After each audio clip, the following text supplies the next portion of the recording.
ఈ రోజులు రైతుల పరిస్థితి తీసుకుంటే మన రాష్ట్ర పరిస్థితి మొత్తము అర్థమైపోతుంది. రాజశేఖర రెడ్డి గారు ముఖ్యమంత్రిగా ఉన్నప్పుడు రైతే రాజు, వ్యవసాయం పండుగ.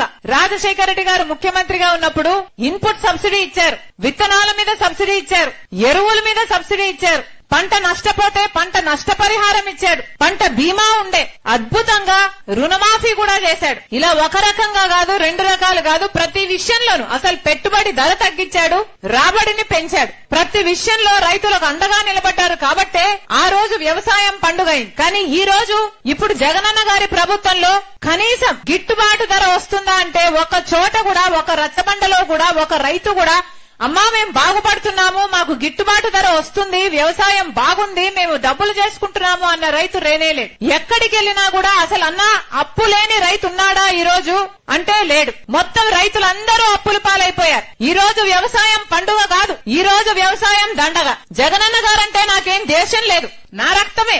కానీ ఇది సిద్ధాంతపరమైన వ్యతిరేకం మాత్రమే. మేమంటున్నది ప్రజలు మీకు ఓట్లేస్తే మీరు ముఖ్యమంత్రులయ్యారు, అలాంటప్పుడు ప్రజలకు మీరు మేలు చేయాల్సిన బాధ్యత ఉందా లేదా అని మేము ప్రశ్నిస్తున్నాం. వ్యవసాయం రాజశేఖర రెడ్డి గారికి అంత ముఖ్యమైనప్పుడు ఆయన ఆశయాలను నిలబెడుతున్నామని చెప్తున్న జగనన్న గారికి రైతులంటే ఎందుకంత చిన్న చూపు, వ్యవసాయం అంటే ఎందుకంత చిన్న చూపు?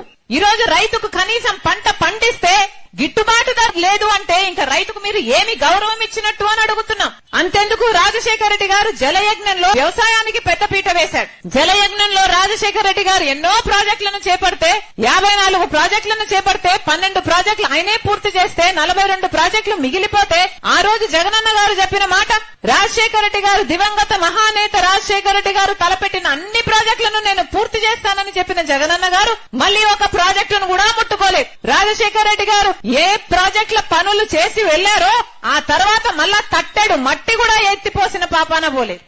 ఈ ఊర్లోనే ఎక్కడో శంకుస్థాపన చేశారంట, 2 నదులు అనుసంధానం చేసి ఏదో ప్రాజెక్టు చేస్తామని మళ్ళీ దానికి కూడా దిక్కు లేకుండా పోయింది. మరి మీరు రాజశేఖర రెడ్డి గారి ఆశయాలను నిలబెట్టిన వాళ్ళు ఎలా అవుతారు అని అడుగుతున్నాం.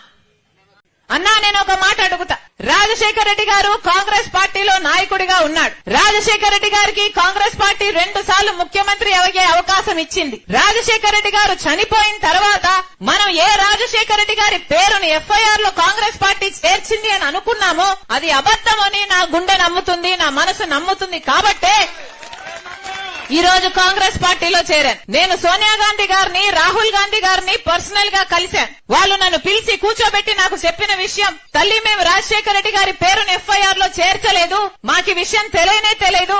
ఒకటి ఆలోచించమ్మా, నా భర్త అంటే సోనియా గాంధీ గారు చెప్పిన మాట, తన భర్త రాజీవ్ గాంధీ గారి పేరు కూడా బొఫోర్స్ కేసులో ఆయన చనిపోయిన తర్వాత ఆయన పేరును పెట్టారు ఎఫ్ఐఆర్ లో.